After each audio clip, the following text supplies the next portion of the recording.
Hi everyone, Kay Berkner here today with Dr. Tom Phelan, author and creator of 123 Magic and the author of the Manager Mom Epidemic, which is what we're going to be talking about today. Dr. Phelan, how are you?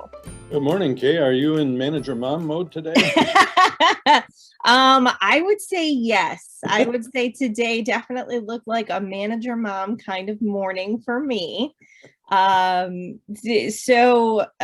I go into what that looked like on my end, Dr. Phelan, can you explain to us, like, what is Manager Mom mode? What is the Manager Mom epidemic?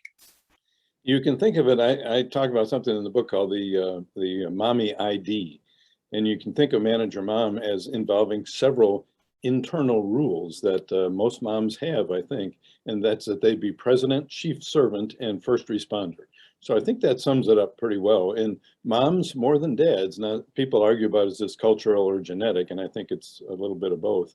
But moms tend to be the ones who see themselves as needing to take over the household.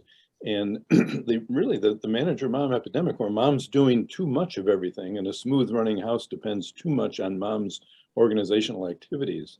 It's really a conspiracy between moms, dads, and kids. They don't mean necessarily to do it, but the result is a big burden on the mothers. And I think it's interesting, when you say a smooth running household depends on mom's presence.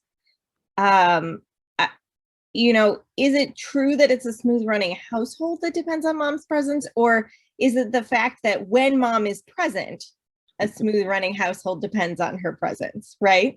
Yes, and that's a very good point, because a lot of times the kids and the dads, if mom is not there, they will often respond differently, and often they'll respond more competently just because mom is not there and they're in a different mindset. So how did we end up at this point of mom being CEO, primary servant, first responder, kind of trying to fill all the roles and wear all the hats and be everything to everyone? Well, there's a book by Joyce Benenson called Warriors and Worriers, and in that she describes a tendency that dads have to be more, I'm going to conquer the world kind of thing, and for moms to be more geared toward home, and the moms at home do more household tasks and primary and secondary childcare freely, frequently, and intensely. And the dads don't share that mode. So if you're at home and something needs to be done, chances that mom's going to get up and do it first are much greater, and the dad's going to sit back, and the dad's going to think, well, if she's going to do it, I don't need to do it, and so on. But I think a large part of it is genetic, and of course, a lot of people are going to say, well, yes, we train our little girls, to look at things this way as well, and I think that's part of it too. But this stuff we're talking about goes way back, way back, millions of years. Yeah, absolutely. So, can you tell us what some of the side effects of the Manager Mom situation are? You mentioned that dads and kids tend to respond, and as we talk about this, we're saying dads and kids, referring to a woman and a man married and living together. Obviously, we understand that not all families look like that. A lot of the folks that are here with us, the household does look like that. So that's how we're talking about that today. So just wanted to kind of preface that there. But, you mentioned that the other people living in the household tend to respond differently when mom is around and when she is not. What are some of the other side effects that we see when it comes to sort of this Manager Mom situation? Uh-oh, I think Dr. Phelan has frozen. I thought he was just looking very attentively at me. All right, I think he is back now. Dr. Phelan. Saying, I thought you were just listening very intently to me. I was asking, beyond just responding differently when mom is around and when mom is not around, what are some of the other kind of side effects or consequences of having one parent, usually mom, kind of handling a lot of the mental load of keeping the household running?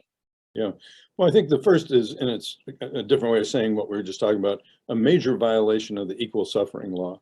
The division of labor around the house is totally unfair. A second, and very sad, and people don't often hook this up, is a divorce rate that hovers around 40 or 50%. And that is a result of the equal suffering law. And a lot of it is a result of the tremendous resentment that a lot of moms feel toward their husbands or partners because they are not carrying their share of the load. And a third effect of this is we don't teach our kids to be independent. Our kids are in a prison of incompetence, and we do not give them stuff to do around the house, meaningful contribution to their own group. This is especially painful and harmful, I think, for the teenagers. Yeah, absolutely. So before we move on, could you define for us what the equal suffering law is? Because it doesn't sound great. No, equal suffering law is a bad thing. Well, I shouldn't say it's a bad thing. There is built into us an instinct for fairness into human beings. And that means that we feel that everyone should contribute to the group that they're part of. It could be a family, it could be at work or whatever, in equal manner to the extent they're able. So if we have a 2-year-old, we don't expect them to contribute a lot. If we have a parent who's at home and they're 95 and bedridden, we don't expect them. But as the kids get older and older, we expect more out of them. And we certainly expect equal contribution out of our spouses. So when the instinct for fairness is violated and the equal suffering law is violated, massive resentment. And this isn't just families, it's at work. In any group you're a part of, we have this expectation that we contribute to it equally. Absolutely. Going back to grade school days of group projects, right? Like there was always at least one kid in the group who really picked up the slack for everyone else. And there was always at least one kid in the group who really was creating a lot of that slack. So that's right. So you talk about contributing to the extent that they are able.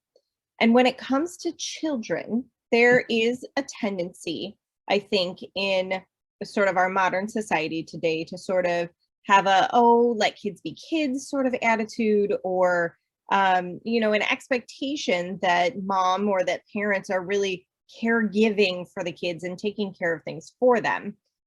Yep. But like you said, that doesn't actually help them to build sort of the life skills that they need, learning to cook, learning to do laundry, learning to operate a can opener, or get themselves, up and out in the morning.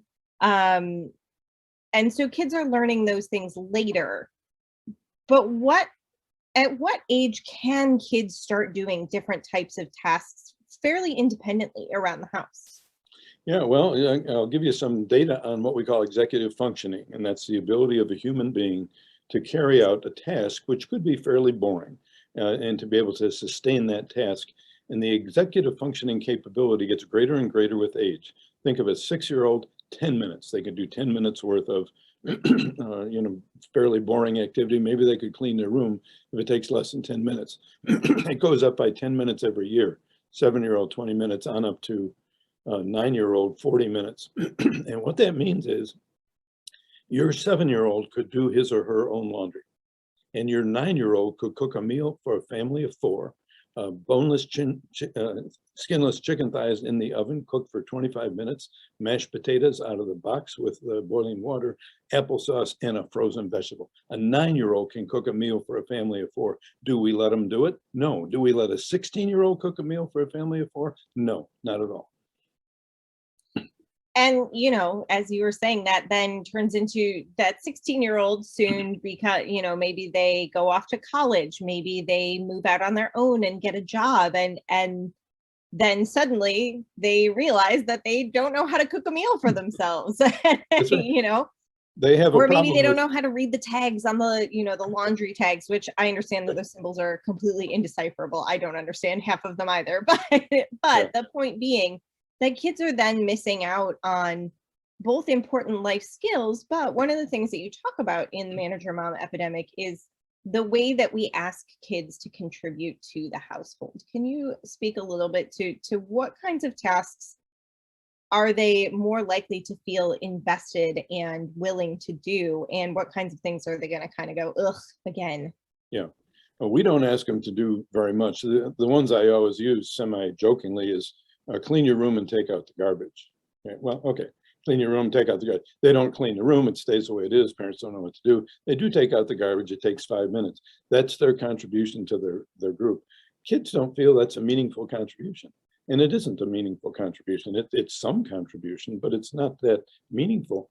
What the kids and the equal suffering law arguments always focus on moms versus dads. We leave the kids out of the whole discussion, which is how bad we are at dealing with this. But if I'm a kid, what do I think is a meaningful contribution is taking care of my own stuff, like doing my own laundry. If I cooked a meal for the family and mom comes home from work and she's hassled and she's harried and she's busy, and I've got a meal sitting there, that's a meaningful contribution to the family. Helping with the shopping and so on, that's a meaningful contribution to the family. So we have to kind of look at it through the kids' eyes, but also look at it through Manager Mom's eyes. What would really help you to relax and feel better if you knew that this child or this partner would do that every day? Not just help, but take the whole thing over. And so what do you need to do as Manager Mom in order to get a child to take over, say, doing their own laundry or preparing a meal one night a week? The first thing you need to do is deal with your mommy ID. As long as you're president, nobody's going to do anything else. As long as you're a first responder, and as long as you're chief servant, if you want them to do their laundry, you cannot be president and chief servant. You have to tell them, you have to do sort of a declaration of independence and tell them, I'm not doing this anymore. I will train you how to do it. And a lot of the kids love doing their own laundry. I'll train you how to do it. And then it's your job to do it, not mine. And I love how in the Manager Mom Epidemic book, you actually give kind of verbatim an example of where you can start when you kind of make this declaration of independence, when you say, okay, where things are going to be a changing around here. Because I think that can be a hard conversation for moms to have sometimes, especially if we have been doing a lot of, we've been doing everyone's laundry and making all the meals and doing all the grocery shopping. It can be hard to figure out how to start that conversation with your family. So I love that you've got an example of it in the book. It can be. And as you get into it, one of the things you'll run into for sure is my way versus their way. Your husband or partner or kids. I had a family recently where the kids who were in their teens found one of these spongy washcloths about 5 by 5, and it's thick and it's spongy. You can wash dishes, and they wanted to use that to wash the dishes before they put them in the dishwasher, or some of the kids wanted to use them to wash their dishes, period, and not put them in the dishwasher. Well, the mom's like, wait a minute, this isn't the way I've been doing it for the last 150 years. And so, but mom was good. The mom was good. She backed up and said, okay, if you're going to contribute, everything doesn't have to be my way, and I'm going to honor the differences between you and me and accept them.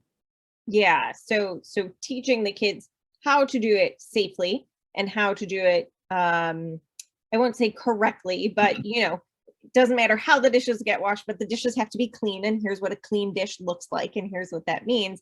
And then sort of letting the kids, take ownership of it and find their own way. And if they have a new methodology, then using a new methodology, as long as it kind of stays within the guardrails of what's acceptable and safe. Sure, you get the job done. And you mentioned the word safety, and I think that's very important, because when we're talking about the kitchen, the thing that stops a lot of moms are high temperatures and sharp knives.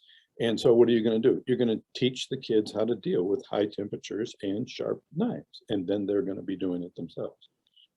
Absolutely. Well, they have those TV shows that's like Junior Iron Chef or whatever, and it's young kids that are using sharp knives and using high temperatures, and they're able to do it safely because they've been taught how, which means at some point in the kitchen, they said, mom, can I help? Dad, can I help? And that parent said yes, right? I think one of the things that we tend to do is think it's easier if I do it myself. Yeah. And in the moment, it is easier to do it yourself. But in the long run, that's not necessarily the case. No, in the long run, the equal suffering law gets violated more and more and more. And as those kids get older and older and older, they are not doing what you would like them to be doing. They're not helping out. You're going to resent them just like you do your spouse or partner. And that's why the divorce rate is 50%. Well, thank you so much, Dr. Phelan. This has been really great. I think the for everyone who is concerned about making the switch from, kind of being chief servant to putting some of that responsibility on other people in the household, just kind of keeping in mind that at some point as parents, our job changes, right? No one trains us for this job in the first place. But then it does change from caregiving to teaching, right? And preparing our kids to grow up to be functional, responsible adults, happy adults in the world, and helping them get that independence is part of it. Yeah, and controlling to letting go, which goes right along with what you were saying. Absolutely. Thank you so much, Dr. Phelan. Thanks, If Kate. you'd like to go deeper into this topic, Dr. Phelan's actually going to be doing a free seminar on the Manager Mom concept next week, talking about a little bit more about what those mommy ID things are. There's about 10 commandments, 10 mommy commandments that we follow, as well as really very specifically, how do we get out of this and start handing things off and teaching kids more independence. So if you're not already signed up for our newsletter, head on over to 123magic.com to get signed up so that you'll get that event notification, weekly parenting tips, and more. Thank you so much, and we'll talk to you soon. Bye-bye.